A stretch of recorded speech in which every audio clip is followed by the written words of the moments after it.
بسم اللہ الرحمن الرحیم۔ رات کہا کہ میں عمران خان کا حامی کبھی بھی نہیں رہا، لیکن یہ بات مانتا ہوں کہ ایک خاص طاقتور طبقے کا جو ظلم و جبر اور پراپوگینڈے کا حربہ تھا، عمران خان نے اس کو ناکام بنا دیا ہے۔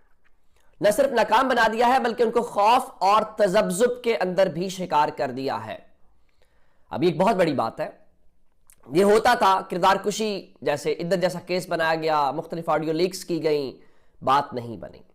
پھر بشرا بی بی کی وہ جو ڈائری ہے اور بہت ساری اور بےہودگی کی گئی۔ پھر جو کچھ لوگوں کے گھروں چادر چار دیواری لوگوں کے گریبانوں تک ہاتھ پہنچے، کوئی کسر رہ نہیں گئی، کوئی بہن بیٹی کا احترام نہیں کیا گیا۔ اب یہ تو منیف فاروق جیسے لوگ بھی کہتے ہیں نا کہ جی بڑا ظلم ہوا ہے، میں مانتا ہوں فلاں فلاں، لیکن پھر قوم نے اس چیز قوم عمران خان کے ساتھ کھڑی ہوئی، قوم نے ہر چیز کا رد عمل دیا اور 8 فروری کو انہوں نے کر دیا۔ لیکن اب اس سے جو خوف ہے، جو ڈر ہے، جو پتہ چل رہا ہے کہ ڈر کیا ہے، وہ ابھی معلوم ہو رہا ہے۔ اب چونکہ عمران خان کی رہائی، مذاکرات، اس قسم کی باتیں ہو رہی ہیں اور اب تجاویز بھی ہیں، تو اس حوالے سے ایک یہ بھی تجویز آئی جو علی محمد خان ہے، انہوں نے کہا جی آپ مذاکرات کے اندر شاہ محمود قریشی کو شامل کریں، کوٹ لکھپت جیل سے ان کو لا کے مذاکرات میں بڑھائیں۔ اور اس کے حوالے سے اچھی بات یہ ہے کہ حکومت کا اگر وہ سمجھتی ہے کہ انہوں نے مذاکرات جو کل رانا ثناء اللہ لاہور میں کہہ رہے تھے کہ ہم خلوص سے نیت سے ان مذاکرات کو کامیاب کرنا چاہتے ہیں، تو اس میں وزن بڑھے گا۔ یہ تجاویز ہے، لیکن اصل بات جو ڈر ہے وہ کیا ہے جو میں آپ کو بتانا چاہتا ہوں۔ اس کا حوالہ رات دیا نصرت جاوید صاحب نے۔ ہوا یہ کہ جب جنرل ضیاء کا ایک بدترین مارشل لا، ہمیں مارشل لاؤ نے تباہ کیا۔ دیکھیں جناب، یہ مارشل لا نہ ہوتے تو ہم کسی جگہ پہنچ جاتے۔ انڈیا اور پاکستان میں فرق کیا ہے؟ وہاں فیصلہ ساز وہاں کا وزیر اعظم ہے، وہاں اختیار وزیر اعظم کے پاس ہے، وہاں اکاؤنٹیبلٹی وزیر اعظم کے پاس ہے۔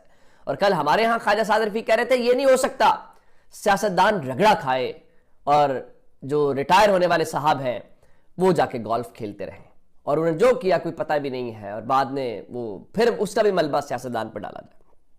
تو جنرل ضیاء کے ایک بدترین کردار تھا جنرل ضیاء پاکستان کی تاریخ کا، جس نے مذہب کا استعمال کیا، جس نے ہر روپ اختیار کیا اپنے اقتدار کو دوام دینے کے لیے۔ تو بے نظیر چلی گئی ملک سے باہر جب ان کے والد والے معاملات ہوئے، پھر وہ واپس آئیں 1986 کے اندر، تو ان کا لاہور میں استقبال ہوا۔ لاہور کہا جاتا ہے کہ وہ ایئرپورٹ سے مینار پاکستان جب پہنچی گھنٹوں لگ گئے، اور مینار پاکستان کے اوپر وہ جتنا بڑا اجتماع تھا وہ ایک اپنی تاریخی حیثیت رکھتا ہے، اور ظاہر ہے اس وقت سوشل میڈیا بھی نہیں تھا، اس وقت ٹی وی بھی نہیں تھا، تو اس میں کوئی شک نہیں ہے، اور لوگوں کو آمریت سے اور اس مارشل لا سے نفرت تھی، اور لوگوں نے شدید نفرت کا اظہار کیا۔ اب ان کا خیال کیا ہے؟ نصرت جاوید صاحب نے بتایا، ان کا خیال یہ ہے کہ جی اگر عمران خان رہا ہو گئے تو وہ پشاور سے کراچی تک جلوس نکالے گا، اور ان کے تاریخی جلوس ہوں گے، اور وہ ریکارڈ توڑ دے گا جو 10 اپریل 1986 کو بے نظیر بھٹو کا جلوس نکلا تھا۔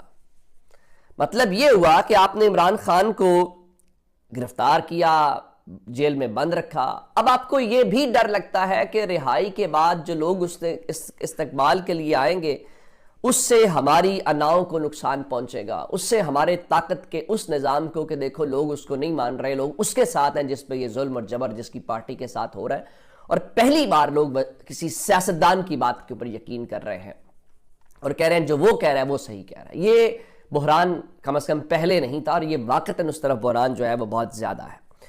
اب چونکہ یہ بات ہے کہ رہائی والی باتیں ہو رہی ہیں، اور پھر اس میں ایک ظاہراً کہا جا رہا ہے کہ شاید دباؤ آئے، تو اس میں بھی جی نیا فیصلہ سنایا گیا۔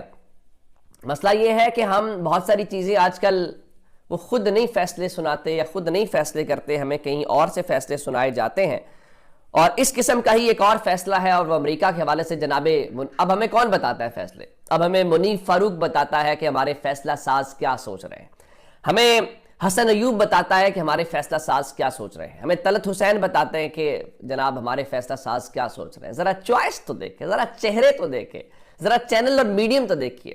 تو جناب منیف فاروق نے کہا ہے جی حکومت اور اسٹیبلشمنٹ کا فیصلہ ہے کہ امریکہ سے ہمارا باعزت تعلق ہوگا، اور اگر کسی نے دباؤ ڈالنے کی کوشش کی تو ہم اسے بیرونی مداخلت تصور کریں گے، اور پاکستان یہ بالکل قبول نہیں کرے گا۔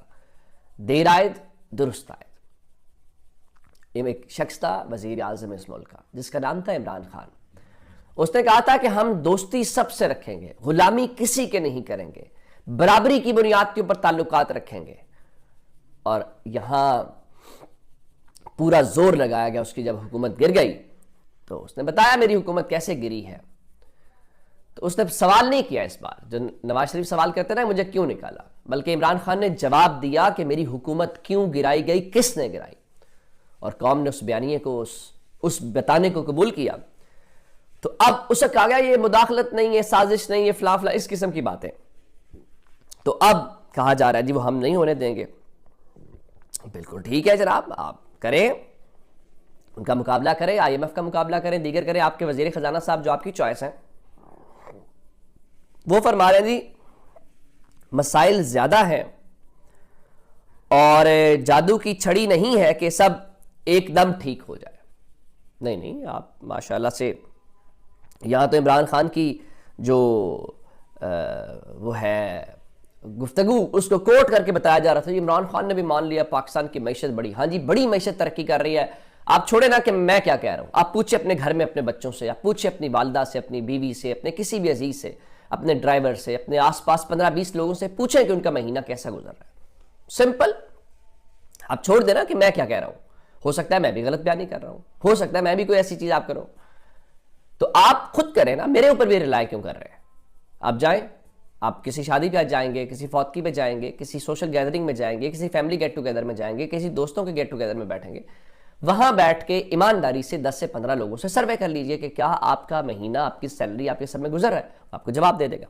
ایک امپورٹنٹ خبر میں نے کل دی تھی, میں نے کہا تھا کہ کرم کا وہ معاہدہ ہو گیا ہے, تو اس میں تھوڑی سی وہ میں آپ سے وہ کرنا چاہتا ہوں, اس میں تصحیح کرنا چاہ رہا ہوں کہ وہ جرگہ چونکہ جاری تھا اور جرگہ یہ رات گئے تک جاری رہا, اور بتایا گیا کہ فریقین کے درمیان عمومی طور پہ جو اتفاق رائے ہے وہ ہو چکا ہے, لیکن چند ایک نکات تھے جو اس کے اوپر جو مشاورت ہے وہ چل رہی تھی. تو اب وہاں سے خیبر پختونخوا کی حکومت نے یہ بتایا ہے کہ جو کرم کا جرگہ ہے وہ ایک بار پھر بغیر کسی فیصلے کے ختم ہوا ہے, اور جو فریقین ہیں انہوں نے 2 دن کا وقت مانگا ہے, اور یہ منگل کو جرگہ جو ہے وہ دوبارہ شروع ہوگا, اور بیرسٹر صاحب نے اس کی تصدیق کی ہے. تو چلے اللہ خیر کرے کہ جلدی سے جلدی, آج سنڈے ہے, کل منڈے اور پرسوں ٹیوزڈے ہے, تو ٹیوزڈے تک بھی یہ معاملہ حل ہو جائے.